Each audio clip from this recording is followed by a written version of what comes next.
Ever since 9/11, we've been told that Islam is a religion of peace. But in the history of Jihad, from Muhammad to ISIS, Islamic scholar Robert Spencer shows that Islamic terrorism is as old as Islam itself. After all, it was Muhammad who said, "I have been made victorious through terror." The history of Jihad is the first one-volume history of its kind in the English language to tell the whole truth about Islam's bloody history. 1,400 years of Islamic war on the rest of the world. Well, Robert Spencer, he's director of the Jihad Watch, is joining us now. His book is The History of Jihad from Muhammad to ISIS. Robert, thank you for being here. Thank you, sir. Great to be here. What is the deal on jihad? What have they done over the years? Pat, it's been a 1,400-year war against non-Muslim countries, non-Muslim individuals. It's been characterized by terrorism, and it has been unremitting and relentless throughout history. There is no place in the world where Muslims have come that they haven't started wars against the non-Muslims. And so I suppose the big lesson of the book is, why do we think we're going to be different in the United States today? Why, you know, when I say this, and they say, well, you're an Islamophobe, and there's a protection going on in the West about Islam. They refuse to acknowledge the fact that it's a bloody religion. I remember George Bush said, well, Islam is a religion of peace. And I called him out. I said, look, you're the head politician, but you're not the head theologian. And Islam doesn't mean that.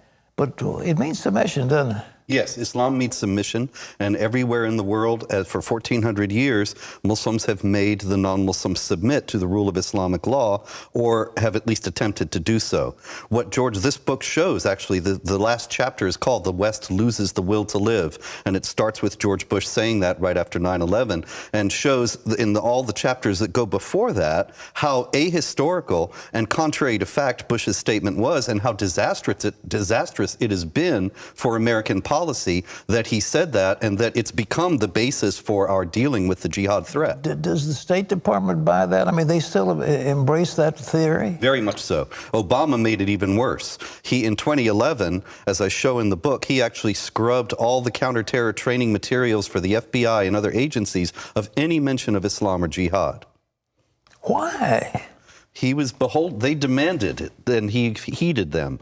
Remember that Obama was very close to the Muslim Brotherhood, and when the Muslim Brotherhood was thrown out of power in Egypt in 2013, there were protesters in Egypt saying Obama is supporting terrorism, and he supported Muslim Brotherhood entities at home as well, the Council on American Islamic Relations, the Islamic Society of North America, and others, and they demanded that the counterterror training materials be scrubbed of all mention of Islam. Did he have advisors who were Brotherhood members or people like that? There were people in the Brotherhood who were in the Obama administration. You remember Muhammad Ali Biari, for example, was linked to the Brotherhood and was in the Department of Homeland Security, and there were others. But when Representative Michelle Bachmann called for an investigation, actually Senator John McCain denounced her on the floor of the Senate, called her an Islamophobe, and there was no investigation. Why? Why? The only thing I can think is that people have political calculations that are all wrong, that they think that if we ignore this problem, it will somehow go away, and if we speak about it honestly, that it will anger the Saudis and our other putative allies who aren't real allies at all, and they also may be paid.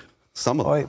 What did Muhammad actually teach? I mean, this is the heart of the root of Islam, was the teaching of Muhammad. He is the so-called prophet. What did he tell his followers? He told his followers to invite non-Muslims to accept Islam. If they refused that, then to invite them to accept dhimmitude, the second-class status under Islamic law, denied basic rights. And if they refused both, then to go to war with them and kill them. And Muslims, as I show in the book, have acted on that throughout history. Well, he had a concept that there was a world of peace and a world of war. The world of Islam was submitted. And the Dar al-Harb was the world of war, and everything else was, I mean, they're at war with everybody then. Yeah, the name Islamic theologians have given to the non-Muslim world is the House of War, Dar al-Harb, and the imperative in Islamic theology is that Muslims must wage war against the Dar al-Harb and bring it into the Dar al-Islam. Well, what about, I mean, can you be a good Muslim and not buy into that theory? You can be a good Muslim and not do it, you might be engaging in jihad of the tongue or jihad of the pen or jihad of the pocketbook, struggling in different ways without waging hot warfare.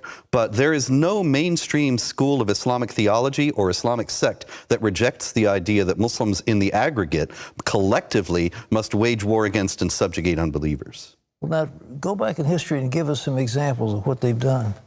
It's the jihad in India, for example, was devastating, absolutely shockingly bloody. And I detail it. This is one of the first books in English that gives the shocking details of the jihad against India, because the Hindus were considered even lower on the scale than Jews and Christians and were thus treated more harshly. And one of the things that's noteworthy in the book is that there was a Muslim leader in the 16th century in India known as Akbar the Great, and he became disenchanted with Islam. And the more disenchanted with Islam he grew, the more tolerant and magnanimous and peaceful he became to the non-Muslims. And then his son, Jahangir, who was an Islamic hardliner, because he believed in Islam, was harsh again toward the Hindus and the other non-Muslims. And so people talk about Islam has a history of tolerance. Obama used to say that. Yeah. The reality in history is just the opposite. When the rulers were less Muslim, they were more tolerant. What about Spain? They point to that as the great, the peaceful era of Spanish and Muslim relations. That's another historical myth. Is it? The Jews, and I show in the book from primary sources, the Jews and Christians only had it good in Muslim Spain when they knew their place. They accepted their second-class status and the denial of the rights. One time in the year 1066, a Muslim ruler had a friend who was Jewish. He placed him over the city of Granada. And the Muslims in Granada, they knew that Islamic law forbids a non-Muslim to have authority over a Muslim. So they rioted and killed 4,000 Jews, including the new governor, because they objected to this, and they objected to it on Islamic grounds. How did Spain come free from all that? Was there a war? 700-year war, 700-year Reconquista. 700 years? That's right. The Muslims conquered Spain in the year 718, and it was 1492 when Ferdinand and Isabella conquered the last Muslim kingdom in Spain. They had to fight that long? They did. They persevered. They called them a little small band of barbarians perched on a rock, the last Christian holdouts in Spain in the year 718. And the Muslims didn't even bother with them. There were so few of them, they thought they would just die off. But they became the linchpin of the resistance and grew and expanded their domains, and finally, took 700 years, they won back the whole country. Well, what about the Battle of Tours? What about that? That was in the middle of France, right, right in central France in the year 732. Right. Charles Martel, Charles the Hammer, right, he defeated the Islamic jihadis and drove them out of France. And it's interesting to note that many years later, there was a man named Adolf Hitler who said, isn't it a shame that the Muslims lost at Tours in 732? Because if they had won and conquered Europe, then the martial Germanic spirit would have been Islamized, and we would have been even more warlike and fierce. Well, that was the prelude to Charlemagne, the great king, after Tours. I mean, Charles Martel was... Yes, that's right. Charles Martel was, I believe, Charlemagne's grandfather. Okay. And so it was, if he had lost at Tours, there never would have been a Charlemagne, and France would have been Islamic. But still, I mean, but what were the Islamic? The forces were coming from out of... from Spain. From Spain, trying to conquer, Christian Europe, essentially. Oh, absolutely, yes. As a matter of fact, the invasion of Spain started in the year 711 when there was a Christian count, Count Julian, and he was angry with the Visigothic king of Spain, who was also Christian. And because of his personal anger with him, he went to the Muslim rulers in North Africa, said, I'll help you get across the strait and you can invade Spain. And so he did, and then the Muslims just kept going, conquered almost all of Spain, except for those barbarians perched on a rock, and then went into France and had gotten halfway across France before they were stopped at Tours. If it hadn't been for Tours, the whole of it, I mean, America would have been a Muslim country then. They were all Sure, because there was no other resistance. There was nothing else between them and Poland. After Tours, there was no significant army, no significant kingdom. So they could have conquered the whole of Europe. And then, of course, if Europeans settled America, then yes, would all be Islamic. What is the future of, say, England, for example? They seem to be embracing Islamic law. They're having courts that deal with Sharia law and things like that. Well, what are we going to do? The only future that England has is to either continue to submit and appease or to resist. Either way, it's going to be bloody, because there are always going to be some people who are going to say, I don't want to submit to Islamic law. But at the way they're going, they're going to be an Islamic country. How about America? America has a better shot to resist it because we don't have as large a Muslim population.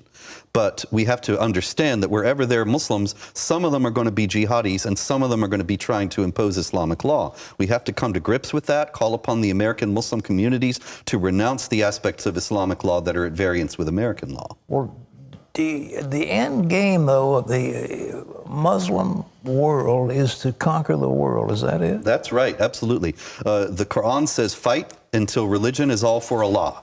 That's a maximalist statement. If you're going to keep fighting until religion is all for Allah, then they have to keep fighting us until we become Muslim, and everybody else in the world as well. It's funny. They believe in that Mahdi who's going to be the 12th Imam. He's going to come, and actually Jesus is going to submit to him and said, I'm wrong and you're the right one. Is that it? Well, that's Shiite Islam has the 12th Imam. Most Muslims are not Shiites. Oh, they're not? It's about 15% are Shiites. That's the But Iranian. they all do have, Muhammad said that Jesus is going to come back, break the cross, kill the pigs, and abolish the jizya. That means that he's going to make war against the true Christians because they consider that Jesus is a Muslim prophet who did not die on the cross. So he's going to come back and break the cross, that is, destroy Christianity, kill the pigs, force the Christians to obey the food laws that the Muslims have, and abolish the jizya, the tax that the subjugated Christians pay. Yeah. So at that point, it's either be a Muslim or die.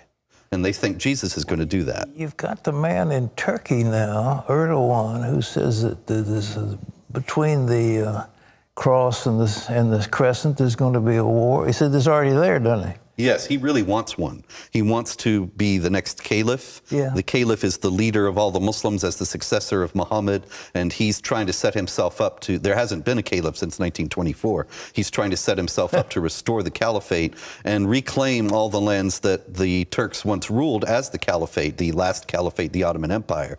And so he's put Greece and the Middle East and North Africa essentially on notice that he's going to try to reconquer them. That may seem crazy, and he may never be able to do it, but he's certainly not an ally of the U.S. For sure.